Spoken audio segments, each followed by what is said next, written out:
sa mga batang manonood. Ang susunod na programa ay ng PJ. Pagpapayat na may magulang. Nagkaya sa mga batang manonood.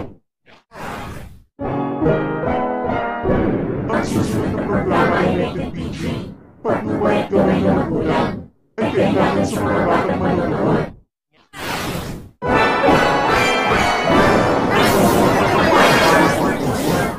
Bye.